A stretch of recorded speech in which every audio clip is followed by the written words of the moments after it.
तो सिनी लवर एक आदमी होता है जो अपनी बाइक स्टार्ट करता है अपने डेस्टिनेशन पॉइंट तक पहुंचने के लिए। और उसकी जो शुरुआत होती है जर्नी की वो बड़ी स्मूथ होती है, मतलब एक हद तक तो स्मूथ होती है, और उसके बाद लगातार जो है वो डिसबैलेंस होता है, फिर बैलेंस पकड़ता है, फिर डिसबैलेंस होता है, फिर बैलेंस पकड़ता है।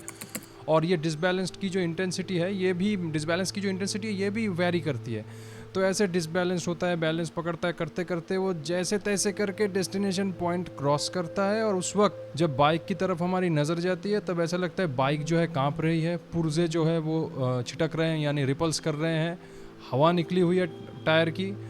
और ये सब देख के आप सोच रहे होंगे अरे यार इससे अच्छा है कि जर्नी शुरू ही नहीं करता।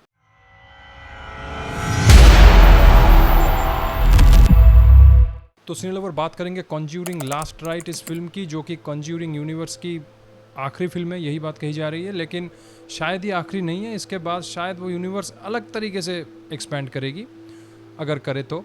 और ये आप कह सकते हैं कि जो एड और लॉरेन जो दोनों पैरानॉर्मल इन्वेस्टिगेटर हैं उनके शायद ये आखिरी फिल्म है।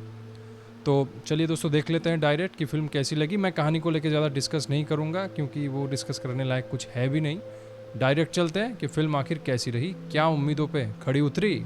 फिल्म की जो एक्चुअल टाइमलाइन है वो है 1986, लेकिन 1964 साल के एक फ्लैशबैक के सीन्स के ज़रिए फिल्म अपनी जो है शुरुआत करती है। काफ़ी एंगेजिंग वो फ्लैशबैक रिलेटेड जितने भी सीन्स है, वो फ्लैशबैक रिलेटेड सीन्स में जितने भी हॉरर रिलेटेड सीन्स है बहुत ज़्यादा एंगेजिंग है, वेल स्ट्रक्चर्ड, वेल डिज़ाइन है। फिर कुछ पेरेंट्स और बच्चों रिलेटेड, कुछ बच्चे रिलेटेड कुछ इमोशनल सीन्स आते हैं, मतलब मेन कैरेक्टर उनकी बेटी के साथ जब बेटी पैदा हुई, बड़ी हुई, ये सब कुछ सीन्स आते हैं, वो सब ठीक है।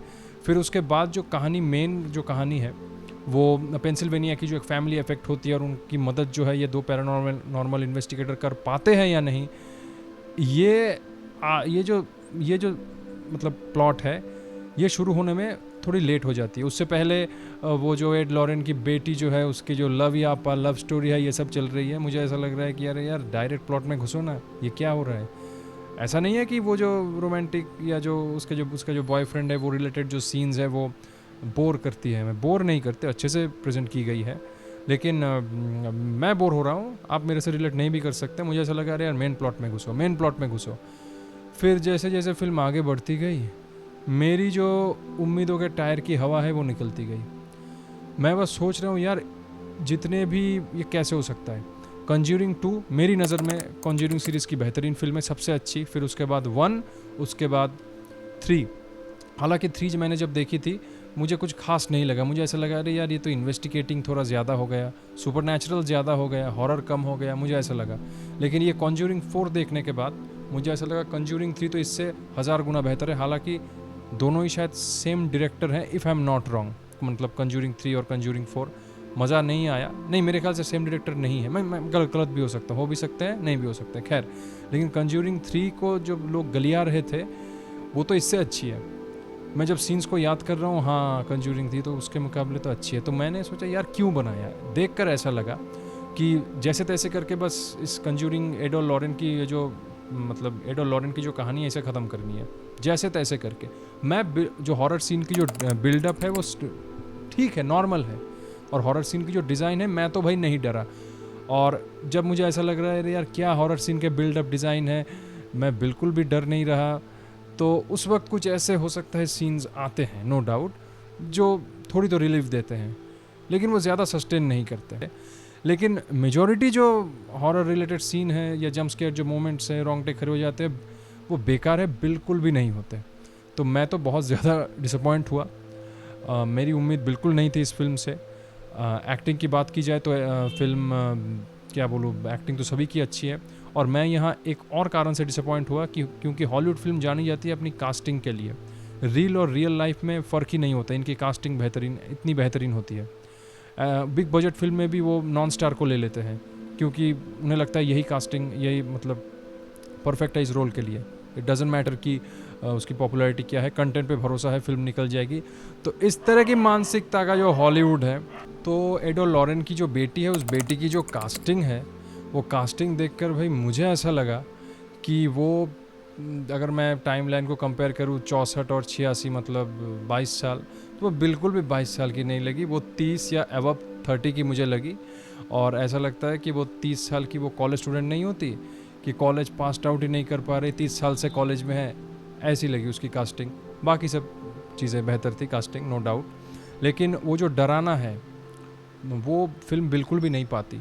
देखो मैं वैसे ही ज़्यादा नहीं डरता, लेकिन फिर भी मैं अपना जो स्तर है उसे कम करके भी अगर सोचूं तो भी ये पिक्चर उतनी नहीं डरा पाती, ड्यू टू पुअर बिल्डअप। ना बिल्डअप देखिए, हाँ वही टिपिकल पुअर बिल्डअप, और बहुत ही वेल स्ट्रक्चर्ड जो हॉरर सीन है, जो काफ़ी कॉन्जूरिंग 1, 2 या 3 में भी कुछ नया था इंटेलेक्चुअली, जो चीज़ें जो हो रही हैं अलौकिक, जो डर रहे हैं हम, वो उसकी जो डिज़ाइन है वो काफ़ी पुअर है। तो सब मिला के मेरी नज़र में तो बहुत ही कलंक है कॉन्जूरिंग ये जो यूनिवर्स है। यूनिवर्स छोड़िए, कॉन्जूरिंग यूनिवर्स में भी कलंक है, और कॉन्जूरिंग 1, 2, 3, 4 इसमें भी जो सीरीज़ है कॉन्जूरिंग के ऊपर ही जो फिल्म्स आती है उसके नाम पे भी ये पिक्चर जो है कलंक है। और मैंने एक वीडियो बनाई थी, और मैंने उस वीडियो में एक बात कही, बहुत पहले बनाई थी, कि ये पिक्चर शायद अच्छी नहीं होगी। डिस्क्रिप्शन बॉक्स में लिंक है, आप उस वीडियो को भी चेक कर सकते हैं। और फिर मैंने उस वीडियो के अंत में कहा, मैं खुश होऊंगा अगर मैं गलत साबित होता हूँ। फिल्म जो है वो फैमिली वैल्यूज़ को बहुत ही अच्छे से प्रमोट करती है, कि साथ मिलकर रहना, एक दूसरे के सुख दुख में साथ देना, एट्सेट्रा एट्सेट्रा, ये सब चीज़ें फिल्म की नो डाउट पॉजिटिव है। लेकिन मेन जो हॉरर एलिमेंट है और एक अच्छी कहानी डेप्थ है वो मिसिंग है। कॉन्जूरिंग 2 जब मैं देखता हूँ, आज भी वो जो एक सीन है जहाँ एल्विस प्रेस्ली का गाना एड गाता है ड्यू टू माहौल को हल्का करने के लिए, क्योंकि बच्चे डरे हुए हैं, आज भी मैं वो सीन देखता हूँ। क्योंकि वो जो है ना, कॉन्जूरिंग 2 में सब चीज़ें जो हैं वो सही वक्त पे सही तरीके से इनकॉर्पोरेट थी। तो ये बहुत कम देखने को मिलती है। यहाँ तक कि कॉन्जूरिंग 1 भी मुझे कुछ खास नहीं लगी, लेकिन इन सब इस 4 के मामले में तो वो बहुत ही अच्छी पिक्चर है। तो मैं ये कह सकता हूँ कि मैं तो डिसअपॉइंट हुआ। और हाँ एक बात, बैकग्राउंड म्यूज़िक की बात करूँ, वो टिपिकल है, नॉर्मल, अलग करके कानों को नहीं लगती। और काफ़ी ऐसे सीन्स हैं, और शुरुआत में ही कुछ ऐसे सीन्स हैं, और फिल्म जब चलती है ना तब हम एज्यूम कर पाते, मैंने एक एजम्पशन कर ली थी शायद ये कहानी ऐसी होगी या ये चीज़ घटित होने वाली है, मतलब प्रेडिक्ट कर ली थी मैंने, और मेरा जो प्रेडिक्शन है वो सही साबित हुआ, जो कि एक बहुत ही नेगेटिव चीज़ है कि फिल्म देखते वक्त अगर आप कुछ प्रेडिक्ट करते हो, कुछ और हो जाए तो ज़्यादा मज़ा आता है। और आपको ने जो एज्यूम प्रेडिक्ट किया और वही चीज़, मतलब वही या उसी तरीके की चीज़ घटित हो गई, तो ये थोड़ी तो मतलब निराश करती है आपको कुछ मामलों में। लेकिन मतलब मज़ा थोड़ा ख़राब हो जाता है, क्योंकि आपने पहले से प्रेडिक्ट कर लिया और चीज़ें वही उसी के हिसाब से हुई। लेकिन फिर भी अगर प्रेजेंटेशन उस लेवल का वो रखते, यही कहानी रख के, तो अगर हॉरर सीन्स को थोड़ा ठीक वीक करते, अच्छे से डिज़ाइन करते, तो शायद ये पिक्चर और बेहतरीन होती। कई मामलों में तो मुझे ये लगा कि कुछ ऐसे सीन्स इस पिक्चर के कॉन्जूरिंग जो 2 है उसी की जो पुअर एडाप्टेशन है, पुअर रीमेक है। कुछ सीन्स नहीं, स्टोरी नहीं, स्टोरी में भी सिमिलैरिटी है, लेकिन फिर भी वो पुअर एडाप्टेशन है कॉन्जूरिंग 2 के। तो यही कुल मिला के बोलूँगा। और हाँ सॉरी, एक और बात मैं भूल रहा हूँ, वो है पिक्चर जैसे वो भूत को हराते हैं, वो होता है ना ऑकल्ट, ऐसे मतलब बाइबल पढ़ रहे होते हैं और रिचुअल वगैरह कर रहे होते हैं, झाड़ फूँक। भाई ये कहा जा रहा है इस फिल्म के शुरुआत में ही कह दी, शुरुआत में ये बात फिल्म ने कह दी कि ये बहुत ख़तरनाक इविल स्पिरिट है, इसने तो बर्बाद कर दिया एडोल लॉरेन को। और जिस तरीके से इस इविल स्पिरिट का वो लोग सामना करके उसे भगाते हैं, भाई वो देखने के बाद मुझे लगा हाँ बाइक की जो है ना हवा निकल गई, पुर्जे रिपल्स करने लगे, निक्षेप होने लगे, और आपको लगा अरे यार ये पिक्चर मैंने देखी क्यों। तो कुल मिला के बहुत ही एवरेज, काफ़ी हद तक, बहुत भले ही ना हो लेकिन काफ़ी हद तक बेकार, बहुत ही एवरेज, एक हद तक वेस्ट ऑफ टाइम मेरे हिसाब से। आप बाकी, और मैं ये एज ए कंज्यूरिंग लवर के रूप में, और मैं अगर आप इसे एक रैंडम हॉरर फ़ैन के रूप में देखें तो भी हो सकता है आप निराश होंगे, और अगर आप एक कंज्यूरिंग फ़ैन के रूप में देखें तो आप तो और भी ज़्यादा निराश होंगे। तो ये मेरा रिव्यू है, आप मेरे रिव्यू से रिलेट नहीं भी कर सकते हो। बाकी ठीक है दोस्तों, यही था हमारा रिव्यू, मिलते हैं किसी नए वीडियो में।